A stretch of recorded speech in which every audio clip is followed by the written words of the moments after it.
Perlu. Tengah. Oh, udah. Yuk, mulai. Oke. Assalamualaikum warahmatullahi wabarakatuh.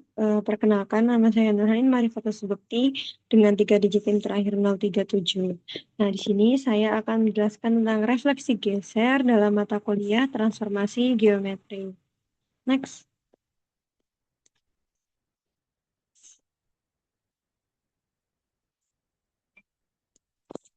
Nah, di sini adalah teorema 7.4, di mana komponen pencerminan MS dan RA theta dengan A tidak pada garis S merupakan suatu refleksi geser. Artinya, jika suatu pencerminan terhadap garis S itu dikomposisikan dengan suatu putaran yang berpusat di titik A, sementara titik A berada di luar garis S, maka hasil akhirnya itu dapat dinyatakan sebagai refleksi geser. Jadi pada pembuktian ini tuh akan menunjukkan bahwa bentuk komposisi RA theta eh, kali MS pada akhirnya dapat diubah menjadi bentuk translasi yang diikuti pencerminan terhadap suatu garis yang sejajar dengan arah translasinya. Untuk seperti itulah yang disebut refleksi geser. Nah, di sini sudah terdapat apa gambarnya untuk pembuktiannya. Di sini yang pertama adalah premisnya. Misalkan diberikan suatu garis S yang merupakan sumbu pencerminan dan titik A tidak pada S. Jadi ini dimisalkan satu garis S yang menjadi sumbu pencerminan dan titik A tidak terletak pada garis S. Ini merupakan premis awal dari teorema. Nah, ini dapat dilihat di gambar yang ada di sampingnya. Kemudian, putaran RA theta ini dapat dituliskan sebagai komposisi dua pencerminan, yaitu di sini ditulis di pembuktian nomor 2 ada RA, theta sama dengan MR kali MT dengan garis R dan T ini berpotongan di titik A lalu membentuk sudut theta per 2. Selain itu, dipilih garis T yang tegak lurus dengan garis S. Nah, ini digunakan karena berdasarkan teorema sebelumnya, setiap putaran dapat dinyatakan sebagai komposisi dua pencerminan terhadap dua garis yang berpotongan. Selanjutnya langkah 3 ini RA theta titik MS sama dengan MR kali MT dalam kurung kali MS. Karena komposisi bersifat asosiatif, maka dapat ditulis menjadi MR kali buka kurung MT kali MS. Karena T ini tegak lurus terhadap S, maka komposisi dua pencerminan MT kali MS ini menghasilkan setengah putaran terhadap titik perpotongan keduanya, yaitu titik B. Jadi MT kali MS itu sama dengan HB. Sehingga diperoleh RA theta kali MS itu sama dengan MR kali HB. Ini berdasarkan teorema 4.5. Setelah itu, untuk langkah keempat, ini dibuat garis W atau dimisalkan garis W melalui titik B dengan W ini sejajar R.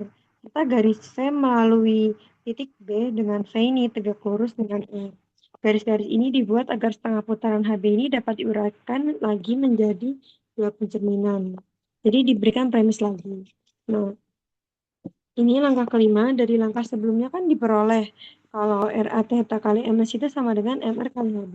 Karena HB ini dapat ditulis sebagai komposisi dua pencerminan terhadap garis W dan V, maka MR kali dalam kurung MW kali MV dengan sifat asosiatif, bentuk itu tuh dapat ditulis menjadi MR kali MW kali MV. Karena R ini sejajar dengan W, maka komposisi MR kali MW ini menghasilkan translasi, yaitu S2BC, sehingga diperoleh S ini 2BC kali MV.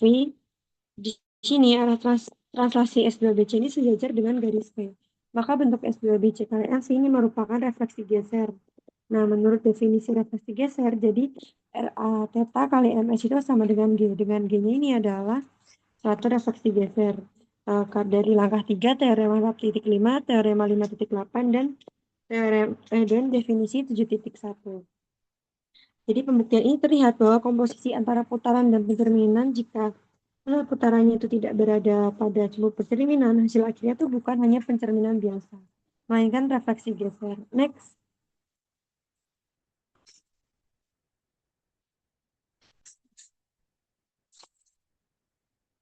Nah, yang selanjutnya adalah teorema 7.5.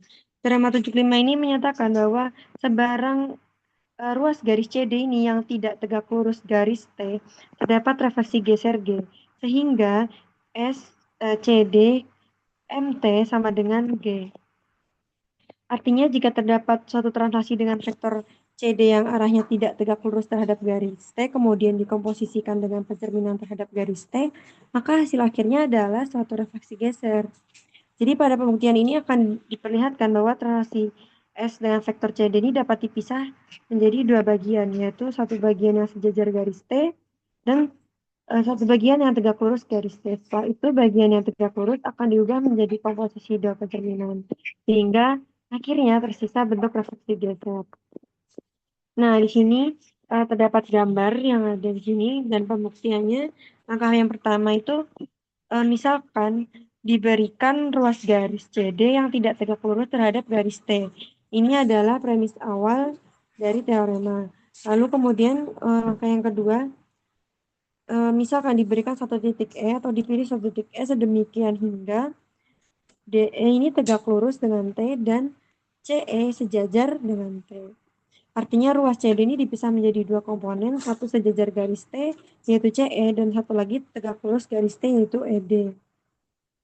Nah, langkah yang ketiga, karena CE sejajar garis T dan DE tegak lurus garis T, maka CE dan DE ini saling tegak lurus. Dengan demikian, segitiga CED merupakan segitiga siku-siku, sehingga berlaku CD kuadrat sama dengan CE kuadrat plus ED kuadrat.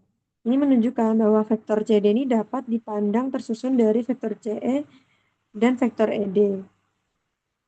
Nah, untuk langkah yang keempat, ini S dengan vektor CD kali MT sama dengan S dengan vektor CE dikali S dengan vektor ED dikali MT. Artinya translasi menurut vektor CD ini diuraikan menjadi translasi menurut vektor CE lalu translasi menurut vektor ED. Kemudian translasi S vektor ED yang arahnya tegak lurus garis T dapat dinyatakan sebagai komposisi dua pencerminan terhadap dua garis sejajar, yaitu ada T dan T. Maka S eh, S vektor ED ini sama dengan MP kali MT. Dengan P ini sejajar T dan jarak antara P dan T adalah setengah ED, sehingga S vektor CD kali MT sama dengan S vektor CE kali buka kurung MP kali MT kali MT. Karena MT kali MT ini sama dengan I atau identitas, maka S dengan vektor CE kali MP kali I atau cukup ditulis dengan S vektor CE kali MP. Nah, karena vektor CE ini sejajar dengan garis P, maka bentuk S vektor CE kali MP ini merupakan refleksi geser menurut definisi. Jadi, S vektor CD ini sekali MT sama dengan G. Dengan G adalah refleksi geser. Nah, yang langkah keempat ini berdasarkan langkah 3, teorema 5.8 dan definisi 7.1. Jadi, teorema 7.5 ini menunjukkan bahwa jika translasi yang dilakukan tidak tegak lurus terhadap garis pencerminan, maka komposisinya dengan pencerminan akan menghasilkan refleksi geser. Next.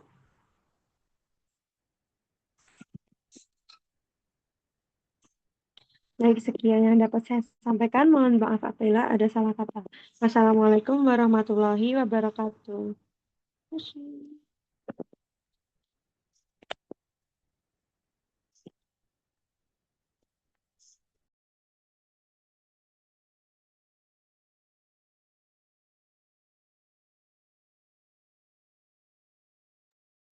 Bentar, bentar.